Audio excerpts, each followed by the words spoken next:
Alors bonjour à tous, alors aujourd'hui on revient pour la deuxième partie de la vidéo qui va vous montrer en fait le test en réel de la caméra IP. Donc déjà, une première partie de test, ce sera donc avec l'application que j'ai été téléchargée directement sur le Play Store. Donc je mettrai le lien dans la description. Donc avant de directement tomber sur ce menu, bien sûr, il aura fallu passer par une étape d'appairage. Hein. Donc en fait, utiliser soit le Wi-Fi, soit la relier directement avec un câble Ethernet. Le plus conseillé, c'est de commencer déjà avec un câble Ethernet pour être tranquille. Après, si vous êtes sûr de votre réseau Wi-Fi par rapport au là où vous posez la caméra, et ben dans ces cas-là, vous passez par le Wi-Fi. Mais le mieux, c'est déjà de l'appairer, on va dire, même au niveau du câble Ethernet, et après de la débrancher, et en fait, elle se connectera automatiquement sur votre Wi-Fi. Donc après, c'est à vous de voir selon les réglages. Donc après, le truc à savoir aussi, c'est que quand vous appairez donc la caméra avec l'application, il vous demande le petit QR code que vous avez sur l'étiquette qui est sur la caméra. Donc pensez à prendre une photo avant, ou au moins d'avoir la caméra, d'être sûr d'être accessible avant de faire l'appairage. Hein. Ça c'est un petit conseil à faire. Et aussi deuxième chose à savoir, c'est qu'au niveau du Wi-Fi, donc le réseau Wi-Fi qui va être utilisé, ça sera le 2,4 GHz.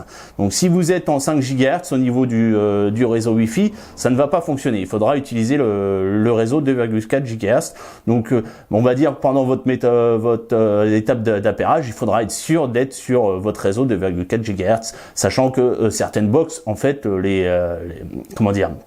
les mutualisent, donc après au final vous ne saurez pas. Donc le mieux c'est d'aller dans vos réglages de votre box, de désactiver pour le moment le 5 GHz pour pouvoir avoir l'appairage qui se fasse correctement. Voilà, donc maintenant une fois qu'on a fini d'appairer la caméra, donc là j'ai allé installer directement à l'extérieur, et donc vous avez un petit visuel, donc c'est un petit menu. Donc là en haut à droite vous pouvez accéder directement à tout ce que vous avez fait, vos enregistrements, etc. au niveau de la vidéo et des photos. Là, vous avez la petite cloche qui vous donne en fait les alertes de détection de mouvement, de son, etc. que vous aurez pré-réglé à l'avance. Donc nous voilà dans la partie, on va dire, visionnage de la caméra. Donc après, forcément, vous pouvez appairer plusieurs caméras et donc les sélectionner. Donc là, directement, on arrive sur cette petite fenêtre qu'on connaît déjà. Si vous avez pu voir la vidéo avec la Yicam, c'est un peu le même design. Donc vous pouvez très bien le mettre en plein écran. Vous passez votre téléphone en horizontal, voilà. Et vous allez pouvoir, par exemple, accéder aux commandes. Donc, pouvoir bouger la caméra. Donc il y a un petit temps de latence, hein, ce qui est tout à fait normal avec le réseau, sachant que là le téléphone est connecté en Wi-Fi et après va se connecter directement à la caméra. Voilà, on passe par la box, etc. Donc là vous pouvez faire un enregistrement. Donc voilà. Donc là par contre, vous voyez, on peut choisir le plus. Vous avez le débit qui est juste en haut. Là, j'ai choisi la meilleure qualité, la Full HD, sachant que là je suis connecté en Ethernet avec la caméra. Donc après vous pouvez choisir HD ou SD, selon ce que vous voulez. Si vous avez le réseau un peu moins bon par rapport au Wi-Fi, etc. Vous pouvez baisser la qualité pour avoir meilleur rendu au niveau de la vitesse. Alors là, vous avez la possibilité tout simplement d'activer ou désactiver donc le son, hein, puisque nous avons un micro dessus, et de pouvoir directement parler avec la caméra à l'extérieur. Voilà. Si par exemple vous avez des voleurs, vous pouvez leur dire barrez-vous. Voilà. Donc pareil, là vous avez la petite photo, voilà, en plus bien bruyant, voilà, vous pouvez prendre une photo et vous avez donc là le mode caméra, vous pouvez enregistrer. Alors après dans ce niveau-là, donc vous avez la possibilité donc de pouvoir bouger la caméra, de pouvoir en fait faire la mise au point ou de zoomer et dézoomer. Voilà. Et de ce côté-là, vous avez les préceptes. Donc, c'est-à-dire qu'en fait, vous allez pouvoir choisir un endroit précis. Par exemple, là, vous allez choisir, par exemple, là, l'entrée au niveau de la voiture pour que ça soit, dès que vous appuyez sur le bouton, ça va zoomer directement sur cette partie de votre caméra. Et après, vous avez possibilité de le mettre en mode croisière. Donc, par exemple, là, ça va être vertical. Donc, elle va se déplacer de haut en bas ou horizontal, voilà. Directement, hop, vous pouvez choisir et vous arrêtez en fait le mode directement. Donc ça c'est les deux modes, c'est les petites options qu'on a en plus quand vous voulez faire bouger la caméra. Vous avez juste à utiliser ces modes là. Donc après, donc les différents autres modes, on a aussi la possibilité de choisir en fait le passage directement en mode infrarouge, donc soit automatique, donc en fait il y aura une baisse de luminosité et au final donc la caméra va s'activer automatiquement en mode infrarouge, ou vous pouvez le faire directement si vous n'avez pas beaucoup de visibilité, vous pouvez le faire directement en sélectionnant cette option, ou vous avez par exemple aussi la possibilité d'avoir de régler par exemple une heure à laquelle vous voulez que ça passe automatiquement. Le petit onglet ici, ça va vous permettre tout simplement d'inverser, de faire un effet miroir avec la caméra, et cette section-là va vous permettre tout simplement d'être notifié par rapport aux détections de mouvement. Donc s'il y a quelqu'un qui passe devant la caméra, donc vous allez avoir une petite notif sur le téléphone, ou la détection sonore. Voilà. Donc on a aussi une partie réglage qui va nous permettre tout simplement d'avoir quelques infos, par exemple sur le réseau Wi-Fi sur lequel on est connecté, les mises à jour firmware qu'on pourrait avoir sur la caméra, le modèle, etc. Les paramètres vidéo, les périodes de LED hier, par exemple là où on a fait avant, on pouvait régler tout simplement, pré-régler l'heure à laquelle la caméra va passer en mode infrarouge, voilà, et la supprimer bien sûr. Donc voilà, on en a fini un peu donc avec l'application au niveau du téléphone. Donc maintenant on va passer tout de suite au PC. Donc voilà en fait sur le PC. Donc forcément il faudra passer par l'installation du logiciel.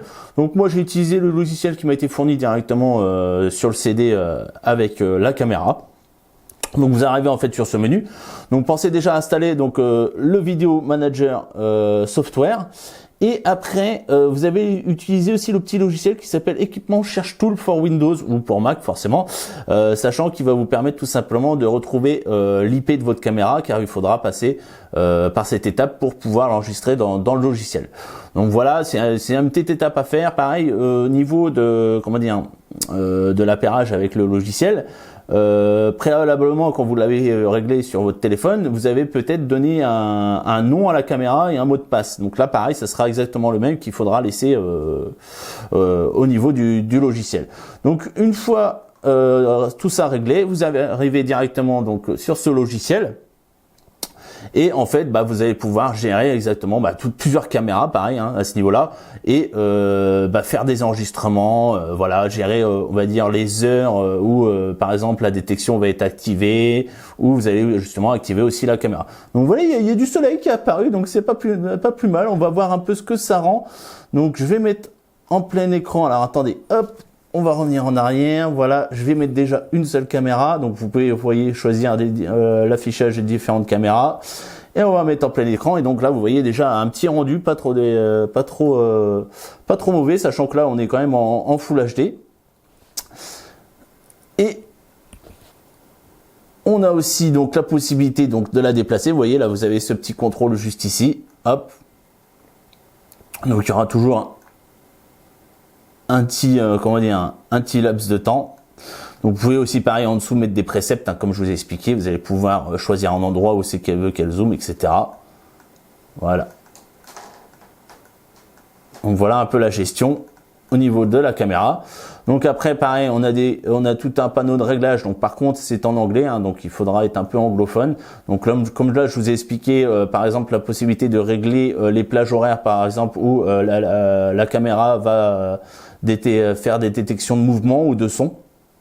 Donc par exemple à des heures de nuit, comme par exemple la journée, voilà, c'est par exemple si vous avez une boutique ou autre, vous n'allez pas l'activer la journée, mais par exemple vous n'êtes pas plus là à partir de 20h, vous allez activer directement, vous allez choisir vos plages horaires, voilà, directement comme ça. Et pareil aussi là vous allez choisir en fait le laps de temps où vous allez pouvoir lancer l'enregistrement de la caméra. Par exemple la journée, vous la mettrez pas en route, ou le week-end par exemple, vous pourrez l'activer le week-end. Voilà. Et directement les réglages pour les administrateurs. Là, on arrive donc sur cette partie-là, c'est en fait les enregistrements que vous avez effectués. Vous allez pouvoir directement revenir sur les jours que vous avez fait un enregistrement, s'il y a eu un sinistre, etc. Vous voulez savoir ce qui s'est passé, vous revenez en arrière, vous allez pouvoir avoir un petit historique. Voilà.